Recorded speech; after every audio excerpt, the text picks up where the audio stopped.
Lydekker Morrison, el hombre de las telecomunicaciones, un joven brillante que ha hecho aportes importantes en la telecomunicación y la comprensión del fenómeno digital y sigue haciendo aportes. Ahora tiene la historia de las telecomunicaciones en la República Dominicana y Latinoamérica. Desde el fuego hasta la historia de la Internet. Es todo que lo cubre. Ingeniero, buenas tardes, bienvenido. Muy buenas tardes, muy contento de estar aquí con ustedes y con su audiencia y compartir el contenido de esta obra que pondremos a circular el día 9 de agosto en la sala Julio Ravelo de la Fuente de la Universidad INTEC y que busca contribuir a que los estudiantes de comunicación social, de las áreas de ingeniería y toda la sociedad en sentido general pueda disponer de una documentación con un sentido de lo puntual, de lo relevante, pero con una hilaridad cronológica que nos ayude a ver la tecnología más allá de lo reciente, que es lo electrónico. Entender que cuando las rocas se frotaban o uno tomaba un pedazo de un árbol y generó el fuego y el ser humano dominó el fuego, el dominio del fuego fue en aquel momento el iPad, que es hoy una tableta, por ejemplo. Sí. Y ese dominio del fuego permitió la aleación de metales. Con esa aleación de metales se desarrollaron las primeras herramientas. De ahí viene el desarrollo de la electricidad, después la electrónica. Y eso es un poco lo que nosotros tratamos de ir relatando en nuestra obra, que parte de lo conceptual en cada gran paso del desarrollo de la innovación humana, una explicación clara de cómo surgió, quién desarrolló la innovación, luego cómo llega a Latinoamérica, cómo se implementa en la República Dominicana. Esclarecemos aspectos como el tema de que Alexander Graham Bell no fue quien inventó el teléfono, sino Antonio Meucci. Y se entendió por muchos años como Graham Bell fue el primero en patentarlo, que había sido el inventor, y esto se ha esclarecido, la documentación histórica, incluso el Congreso de los Estados Unidos hizo un comunicado al respecto, y así vamos entonces explicando cómo está vinculado el desarrollo de la comunicación a distancia, que es la telecomunicación, a los intereses del país en función de intereses comerciales. Los ingenios jugaron un rol estelar en la era tan importante del telégrafo, el paso al teléfono, los 6 años del presidente Báez, Ulises Gerox, y así vamos haciendo un recuento. ¿Los ingenios? Ingenios azucareros. Vamos a pararnos un poquito ahí. Sí, señor. Porque está demostrado ya que la inversión que requiere cualquier nueva tecnología de comunicación a distancia o telecomunicación está precedida de una necesidad de grandes intereses económicos y para satisfacer necesidades. En el discurrir del tiempo esto se ha ido masificando, pero en ese momento, en el momento colonial, esas grandes potencias que tenían en estas colonias su abastecimiento económico o de madera o de tabaco o de azúcar, dependiendo en cada momento, necesitaban comunicación a distancia para dar seguimiento a sus intereses. Y las primeras implementaciones y concesiones de cada uno de estos artilugios tecnológicos tuvo primero mucho que ver con esto y con el rol de los gobiernos en las concesiones. Incluso al inicio, algo interesantísimo es que la telefonía era regionalizada. Tú tenías compañías telefónicas por provincias, por demarcaciones, pequeñas centrales telefónicas que te comunicaban una demarcación pequeña. Luego es Trujillo, que todas la agrupa en lo que se conoció la Compañía Dominicana de Teléfono, que la adquieren capitales norteamericanos, y así se va viendo. Telerán tuvo un rol importante. Sí, como era del este, ¿verdad? Santo Domingo del Este, Telerán. Sí, que era la central telefónica que comunicaba esa zona, es así. Exactamente. La historia de la AT&T en República Dominicana y la participación de la invasión norteamericana, o sea, ¿qué puede explicar, además de lo que ya nos has explicado fundamentalmente? Grandes necesidades traen grandes soluciones. En la relación de relativo liderazgo que la República Dominicana ha mantenido en la región y mantenía con una gran ventaja hasta hace pocos años en el tema de telecomunicaciones, que sabemos que en el centro de todo esto estaba lo que después se llamó Codetel, pero AT&T, que ponía a prueba en República Dominicana grandes avances. La historia de esto simplificada. Sí, muy interesante. Primero, entender que esa coyuntura que hace que un régimen dictatorial agrupe todas esas centrales y la negocie en un momento en donde estaban intereses norteamericanos en el país, en el entendido de que esos intereses querían dar seguimiento a muchos otros negocios que habían en el país. Esa privatización temprana fue la gran ventaja de República Dominicana respecto a los demás países latinoamericanos, que vienen a organizarse 15, 20 y 30 años después. Y por eso nosotros vemos que en los 80, 70, veíamos esa diferencia tan marcada de la modernidad de la comunicación a distancia de nuestro país. Incluso con países como España. Así es, impresionante. En el 90, la diferencia en la calidad de la telecomunicación entre España y República Dominicana era del cielo a la tierra. Y tuvo que ver mucho con eso, y luego esa empresa fue evolucionando y es hoy lo que se conoce como Claro, que fue ya adquirida por intereses de Carlos Slim, que es un inversor del sector de la telecomunicación. ¿Qué salto representó el desarrollo del telégrafo en la República Dominicana? Fue algo sorprendente porque cuando van pasando los años y uno piensa en el telégrafo y lo compara con lo que es hoy un teléfono inteligente, uno como que lo subestima. Pero en su momento fue el mecanismo más impresionante de comunicación a distancia en una época donde la voz no podía transmitirse a distancia. Entonces se identificaron unos códigos. El señor Samuel L. Morse desarrolló el código de Morse, que lleva su apellido, que permitía por una serie de puntos y rayas identificar y compararlo con caracteres. Y así con esos puntos y rayas tú lograbas comunicar una información. ¿Y por qué fue trascendente? Porque le podía transmitir a un gobierno, incluso, oigan este tema, en muchos periodos inestables de la política dominicana, los telégrafos tienen una historia increíble de cómo interrumpían las líneas telegráficas para que en algún momento Luis Herrero no se enterara de algún tipo de conato, o en los 6 años del presidente Báez, en el tema económico también. Pero es decir, no que jugó deje, un rol no deje de lado los grandes amores. Por supuesto. Fermina Daza, el amor en los tiempos del cólera. El amor siempre está presente. En ese punto que refieres, Pablo nos hizo el viernes pasado pasar la tarde, la noche, con un paréntesis en el medio, sí, dando seguimiento al caso de Turquía. Sí. Bueno. Pablo tuvo la primicia aquí a primera hora de la tarde. Y al final de la tarde yo concluyo, bueno, pero óyeme, este es el siglo de las comunicaciones. Corrígeme tú, que tienes, al hacer esta historia en este libro, recoger los datos que tienes aquí, estás en capacidad de corregirme en ese aspecto, porque lo que yo viví en ese proceso, las telecomunicaciones pararon el golpe de Estado. A un fulano que tiene controladas las telecomunicaciones, porque él no quiere internet en Turquía, y él por un teléfono a través de FaceTime es que cambia el rumbo del acontecimiento. Así es, porque, y ahí usted tiene toda la razón. Este es el siglo de las comunicaciones. Totalmente, y agregado a las telecomunicaciones, la inmediatez de la información. Exacto. Que es lo que marca, porque nosotros hemos visto cómo cada uno de estos dispositivos, primero era solo una serie de códigos, de puntos, raya, el código de Morse, pero después logramos transmitir la voz, el teléfono. Pero después a esa voz le vamos incluyendo otros tipos de contenido, donde ahí viene la multimedia, vienen los teléfonos inteligentes, y ya hemos llegado a un nivel tal de inmediatez en donde hábitos y ahí que viene como la especie, inteligencia artificial ahora. Así es, por ejemplo, una locura. El concepto de periódico, en donde se necesitaba en algo impreso recoger las noticias y tú tenías que esperar horas, y en algún momento esos periódicos que llegara una información. Ahora miren cómo ustedes hablan del acontecimiento de Turquía, viviéndolo al instante, como si fuesen parte de esa sociedad. Y eso está marcando cambios relevantes en noticieros, los periódicos digitales, está cambiando la sociedad. ¿Cómo se llama? Los juegos de grandes ligas. Los juegos de grandes ligas lo transmitían, lógicamente, 2 o 3 horas después, por teletipo, ¿no? ¿Verdad? Sí, señor. Pero Billy Berroa y Nilín Díaz lo presentaban como si estuvieran justamente en el estadio y se oía hasta el ruido. Uno se lo creía. Los juegos de Marichal. Se inventaban. Impresionante. No era inventando. El gran año de Ricardo Carti cuando fue campeón de bateo. 366. 10 fases. Óigame, ¿qué tiempo duró ese proceso antes de que se transmitieran los juegos de béisbol directamente? Eso es un punto interesante, porque usualmente vemos cada vez cambios más trascendentes en menos tiempo.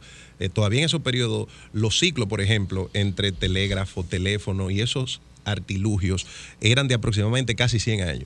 Después se fueron reduciendo en nuevos elementos. Ya a partir del 1900 se daban cambios en 10 y 15 años. Ahora estamos hablando de cambios de 2 y 3 años que hasta se controlan porque ya dañan la rentabilidad de muchos de estos modelos de negocio a un nivel tal que algo que nosotros como sociedad vemos como un simple fenómeno de un videojuego está trazando un nuevo elemento que es Pokémon Go. Eso es realidad aumentada. Ha puesto loco al mundo, señores. Pero, hasta los organismos de inteligencia están locos. Pero donde no nos hemos detenido es en qué es la realidad aumentada. Que esa realidad aumentada después se va a aplicar en la educación, se va a aplicar en la seguridad, se va a aplicar en la comunicación. Y eso va a cambiar los códigos. ¿Tú sabes cuál es la decisión? ¿Cuál es la discusión hoy con el jueguito de Pokémon Go? Que hay oficinas de gobierno que han sido invadidas por el público porque allí aparecen los muñecos estos y que están prohibiendo que entre la gente a buscar y museos. Tienen loco a todo el mundo. Pero en Manchester lo estaban usando, lo usó la policía inglesa para delincuentes, perseguir delincuentes. Los convocaron con mucha habilidad tecnológica y acudieron para apresar a unos delincuentes que estaban buscando. Excelente forma de concentrarlos. Pero es yo no sé, para mí es una barbaridad eso que ocurre. ¿Va a desaparecer el libro impreso? Entiendo que sí. Y usted sabe por qué se lo digo. Cuando digo que sí, no es que será mañana. No se oyó bonito eso. Y don Pablo, usted no ha vivido la experiencia del libro digital. Y uno no puede y oler un libro. No, es una experiencia. Desarrolla la idea, profesor. Es una experiencia de una época anterior de la especie humana. Si usted se fija, desde la experiencia que el hombre de las cavernas vivía en el arte rupestre, un hombre de esa época decía, nada más extraordinario que acariciar la simbología de la especie humana. De ahí pasamos al papiro. Pasamos al papiro. Y luego del papiro, cuando estaba en el uso del papiro, decía, qué bien se siente sostener el papiro. Pasamos a la imprenta de Gutenberg con el papel. Y ahora estamos en el formato digital. La realidad es que la lectura va a ser ahora, porque fíjese qué es lo que cambia. En vez de que sea sobre el papel, va a ser en un dispositivo electrónico, porque tú sigues leyendo, pero con la ventaja de que tiene multimedia. Es una experiencia superior. ¿Tú no crees que, porque eso puede ocurrir en 1000, 2000 años? Ahora, a mediano plazo. Porque por ejemplo, ¿tú no crees que llegue el momento? Por ejemplo, a mí me pasa, yo soy un consumidor del iPad, o sea, yo tengo un problema de alergia, entonces uso mucho los libros porque en la casa ya no me caben. Pero entonces, mira qué interesante, la alergia le evita con el iPad. Sí, pero entonces, óyelo, y esto yo tengo, saludo al doctor García Chalhub. Lo siguiente, yo compro en el iPad el libro en iTunes. Entonces, el libro maravilloso. Entonces, si yo lo creo fundamental, me impactó. Recientemente hay un libro que se llama Biografía del Silencio, de Pablo de Ors, Eugenio de Ors, una maravilla de libro. Entonces, ese libro usted lo compra primero en lo digital, lo leyó y le impacta tanto que va y lo compra de verdad. Eso va a ocurrir. Eso es lo que a mí me pasa. Yo leo en el iPad, pero si me conmueve el libro, yo tengo que tener. No lo califiques. Pide que no lo califiques, por favor. Para acariciarlo página a página. Pero hay que reconocer, que esa necesidad es propia de una época. Miren lo que está ocurriendo. Sí, porque los millennials, los jóvenes que son parte de la generación del pulgar, los niños de 13, 14 años, no tienen ni la costumbre, ni el hábito, ni su pensamiento está desarrollado para absorber los conocimientos en la forma en la que nosotros lo hicimos. Hay que entender que la nueva forma en la que el conocimiento se va a transmitir es a través de video, es a través de realidad virtual, es a través de realidad aumentada. Cuando un libro les impacte, van a necesitar acariciarlo. Pero ¿hacia dónde va la tecnología? Y dejen con el tema de... No sé si tú has visto que hoy el personal del lobby de los hoteles es robot. En este momento, hace una semana más o menos, un hospital en Estados Unidos ha contratado personal de atención a robot. Cuando tú haces el cálculo de lo que cuesta comprar un robot y ponerlo ahí, tú dices, bueno, cuesta como $34,000. Lo mismo que tú le vas a pagar a un empleado, a uno, el año entero, pero este va a trabajar 24 horas y sin vacaciones y sin vaina. Y sin protesta. ¿Hacia dónde va la tecnología? El tema de de la inteligencia artificial. Estos teléfonos en los próximos días van a ser pieza de museo, estos teléfonos, con la inteligencia artificial. Lo que se está viendo, este teléfono que tenemos en días será obsoleto. Y lo que se está viendo es un cambio que se conoce dentro de los análisis de la actualidad como la innovación disruptiva y que se vincula con lo que usted acaba de decir, como la empresa más grande del mundo de servicio de transporte no tiene un solo vehículo, que es Uber. Uber, que es una aplicación, es una plataforma que interconecta a quien tiene un vehículo y lo pone a disposición de ese servicio y quien lo necesita. Y ellos no tienen un solo vehículo. O una plataforma, por ejemplo, como el caso de Netflix, que eliminó totalmente los clubes de alquiler de películas, los DVD players nuestros, los VHS, ya nosotros no lo utilizamos. ¿Qué pasa que veo aquí un capítulo con nuestros datos? Con nuestros perfiles de redes sociales. Eso es otro tema. Porque Cristian, ¿qué va a pasar con la... Perdón. Dios lo guarde y sea eso en muchos años. Dejamos esa abierta para que el público compre el libro. Pero puedo plantear, no, porque nosotros creemos en la democratización del conocimiento. Por eso el libro está en formato digital en Amazon disponible. Lo vamos a donar a las principales bibliotecas del país. Estamos tratando... Para los Pablo. Sí, por supuesto. Mire que se lo traje para que él viva la experiencia en toda su dimensión. Cuando lo vayas a poner en Santiago me avisa. El iPad no huele así. Cuando lo vayas a colocar en Santiago me avisa, porque hay un par de bibliotecas. Sí, y entonces le decía que en el libro hacemos algunas reflexiones más allá del componente histórico y pasamos por el pager, el viper o el buscapersona, que vivió también su época y hoy no existe. Como Frank Hatton Guerrero, después de la intervención norteamerina, con esos equipos que dejaron, se formó la primera estación de radio.